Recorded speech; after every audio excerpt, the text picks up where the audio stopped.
Hello বন্ধুরা, চলো আজকে একটা বিখ্যাত মন্দির তোমাদের সঙ্গে শেয়ার করব। সেই মন্দির কিন্তু অনেক জাগ্রত মন্দির, অনেক মানুষ দূর থেকে ছুটে আসে মনোকামনা পূর্ণ করার জন্য। তো এখানে কিন্তু হাজারেরও বেশি বলি হয়, একদম রক্তের বন্যা কিন্তু বয়ে যায় এই আজকের দিনটায় বন্ধুরা। দক্ষিণেশ্বরে মা ভবতারিণী আর তারাপীঠে মা তারা, আর এখানে মা পরিচিত শকুন্তলা মা রূপে বন্ধুরা। কেন মায়ের নাম এই শকুন্তলা, কী বা ইতিহাস, চলো এই ভিডিওর মাধ্যমে তোমাদের সঙ্গে আমি শেয়ার করব। সঙ্গে থাকুন, দেখতে থাকুন। তো চলুন আজকে বলি। কর্ণগড়ে এই শকুন্তলা মা কিন্তু 150 বছরের পুরনো। তো এই শকুন্তলা মা কিন্তু খুবই বিখ্যাত একটি মন্দির। শোনা যায় বহু বছর আগে কর্ণগড়ে এই স্থানে এক বিরাট অশ্বত্থ গাছের নিচে এই ঘট স্থাপন করেছিল। রয়েছিল রক্ষাকালীর পুজো বন্ধুরা। আর যে এই অশ্বত্থ গাছের ওপরে কিন্তু ছিল শকুনের বাসা। হ্যাঁ বন্ধুরা, কারণ এই কাছে মানে সামনে কিন্তু একটা বড় ভাগার আছে বন্ধুরা। এই যে শকুনগুলো এত ভিড় এই ভাগানের মধ্যে, এই শকুন থেকে নাম কিন্তু শুরু হলো বন্ধুরা শকুন্তলা, মা শকুন্তলা। হ্যাঁ বন্ধুরা, এই নাম থেকে শুরু হয়েছে। পরের বছর অর্থাৎ 1298 থেকে শুরু হয় প্রতিমা পূজা। প্রত্যেক বছরে বৈশাখ মাসে কোনো এক শনিবার এখানে হুগলি জেলার মধ্যে কিন্তু পুজোটা হয় বন্ধুরা। প্রথম দিকে পুজো হতো বাঁশ নারকেল পাতা তৈরি মণ্ডপে। মন্দিরটি প্রতিষ্ঠা হয়েছিল বন্ধুরা 1335 খ্রিস্টাব্দে। হ্যাঁ বন্ধুরা, তার আগে কিন্তু ওই নারকেল পাতা খড় দিয়ে কিন্তু পুজোটা হতো, মানে মণ্ডপটা হতো। আর তার 15 বছর পরে নাট মন্দির। আর অন্য অন্য পুজো বা প্রাচীন পুজোর মতো বা জমিদারের যে পুজোর মতো জমিদারের নাম কিন্তু এই পুজোর সঙ্গে কিন্তু কোনো যুক্ত নাই বন্ধুরা। বরং বলা যায় যে আমাদের এই যে আম জনতা আছে আমাদের উদ্যোগে কিন্তু এই পুজোটা বন্ধুরা, তাই না? আর এই পুজোর যে আয়োজন কিন্তু বিশাল, কিন্তু মাত্র একটা দিনের জন্য কিন্তু পুজোটা হয়, কিন্তু বিশাল আয়োজন করে পুজোটা হয় জানো তো বন্ধুরা, খুব ঘটা করে। কিন্তু মা আসে মাত্র একটা রাতের জন্য। আর এই পালরা কিন্তু এই একটা রাতের মধ্যে ঠাকুর তৈরি করার পরে কিন্তু এই একটা রাতের মধ্যে কিন্তু সন্ধে হওয়ার আগে কিন্তু মন্দিরে কিন্তু ঠাকুর চলে আসে বন্ধুরা। সূর্য ওঠার আগে মানে প্রতিমা বিসর্জন হয় গঙ্গায়। হ্যাঁ বন্ধুরা, এই একটা রাতে কিন্তু আমাদের অনেক ঘটা করে অনেক দূর দূর থেকে লোক আসে, অনেক বলি, মানে এই একটা রাতের কিন্তু পুজোটা পুরো সম্পূর্ণ হয় বন্ধুরা। আর একটা রাতের মধ্যে কিন্তু মা চলে যায়।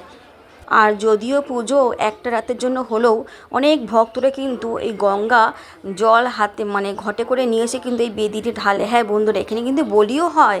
আর এখানে কিন্তু ডন্ডি কাটা হয় বন্ধুরা, অনেক মনোকামনা পূর্ণ হয় এই ডন্ডি কাটার মাধ্যমে। আর অনেক দূর দূর থেকে মানুষ কিন্তু এখানে ডন্ডি কেটে এইখানে কিন্তু থেকে যায়। হ্যাঁ, যেহেতু অনেক দূর থেকে আসে, এখানে কিন্তু সব রকম ব্যবস্থা আছে বন্ধুরা, থাকা খাওয়ার সব ব্যবস্থা আছে। মা কিন্তু সব ব্যবস্থা করে রেখে দিয়েছে। আর এই পুজোকে কেন্দ্র করে অলিতে গলিতে ছড়িয়ে পড়ে 10 দিনের মেলা। হ্যাঁ বন্ধুরা, 10 দিন ধরে এই মেলা চলে আমাদের। আর এখানে যে মেলা বিখ্যাত, মানে 10 দিন ধরে যে মেলাটা হয় বন্ধুরা, মানে দূর দূর থেকে লোক আসে এই মেলাতে। আর এখানে বিশেষ একটা কারণ বন্ধুরা, এখানে কিন্তু মেন হচ্ছে বলি। হ্যাঁ বন্ধুরা, প্রায় 900-1000ও ছাড়িয়ে যায় এই বলি। আর রক্তাকার হয়ে যায় সব। আর মায়ের মন্দিরে কিন্তু এই রক্তাকার হয়ে যায় সেই দিনটা বন্ধুরা। মানে কি বলবো, খুব ভয়ানক দৃশ্য। এই দৃশ্য কিন্তু আমি দেখতে পারি না বন্ধুরা, তাই তোমাদের সঙ্গে শেয়ার করতে পারলাম না। তোমরা কিছু মনে করো না বন্ধুরা, কিন্তু আমি বলবো তোমরা অন্তত একবার হলেও এই মন্দিরটি তোমরা ঘুরে এসো, তাহলে বুঝবে। আর মনোকামনা তোমরা কিন্তু অবশ্যই মন থেকে যদি মনোকামনা বলো, এই মা কিন্তু খুব মানে মন থেকে যদি ডাকা হয় মা কিন্তু তার পূর্ণ করেই ছাড়ে। আমার নিজের দিক দিয়ে অনেক কাহিনী আছে, আমি এখানে বলতে পারলাম না বন্ধুরা। তো অন্য একদিন তোমাদের সঙ্গে শেয়ার করব এই মা যে কত জাগ্রত। মানে আমি বলছি তোমাদের, আমার কিন্তু গায়ে কাঁটা দিয়ে উঠছে বন্ধুরা। তো আমি যেইটুকুনি জানি সেইটুকুনির মাধ্যমে তোমাদের সঙ্গে শেয়ার করলাম বন্ধুরা। জানি না কতটা তোমাদের ভালো লাগলো। তবে আমি একটা কথাই বলবো বন্ধুরা, এই মায়ের দিয়ে কিন্তু তোমরা চোখ তাকাতে পারবে না, মানে তাকিয়ে থাকতে পারবে না। তোমাদের গায়ে কিন্তু কাঁটা দিয়ে উঠবে আর চোখে কিন্তু জল চলে আসবে বন্ধুরা। তো এটা একদমই বাস্তব কথা বললাম। আমি আমার মাধ্যমে দিয়ে তোমাদের জিজ্ঞাসা বললাম। দেখো কত বলি যাচ্ছে বন্ধুরা, দেখতে পাচ্ছ? তোমাদের বলি যে না, শয়ে না হাজারই বলি হয়ে যায়, মানে 900 থেকে 1000এও বলি চলে। এত জাগ্রত মা, দূর দূর থেকে সব লোক আসে আর চিৎকার করতে করতে মার কাছে চলে আসে যে জয় মা শকুন্তলা, জয় মা শকুন্তলা করতে করতে চলে আসে। তো অনেক কথা বলে ফেললাম দেখো বন্ধুরা। তোমরা অবশ্যই এই মন্দিরে একবার হলেও ঘুরে এসো, তারপরে বলো। আর মনোকামনা না, আমি জানি তোমাদের মানে মনোকামনা কিন্তু মা প্রত্যেকটা মানুষের কিন্তু মনোকামনা পূর্ণ করে, কাউকে কিন্তু ফিরিয়ে দেয় না মা, এতটাই জাগ্রত, এতটা মায়াশীল মা। তো আশা করি তোমরা অবশ্যই এখানে একবার হলেও আসবে। তো আমি কিন্তু বেশি কিছু কথা বলতে পারলাম না। দেখো বন্ধুরা, এটা কিন্তু আর একটা শকুন্তলা মায়ের ছোট মন্দির। তো ওই মানে দুটো মন্দির আছে এখানে, ঠিক আছে বন্ধুরা, তোমরা আসলে এখানে বুঝতে পারবে। তো এতটাই জাগ্রত মা। তোমাদের কেমন লাগলো দেখো, মায়ের দর্শন তোমাদের দেখিয়ে দিলাম, তোমাদের কেমন লাগলো বন্ধুরা, আশা করি তোমাদের ভালো লাগলো।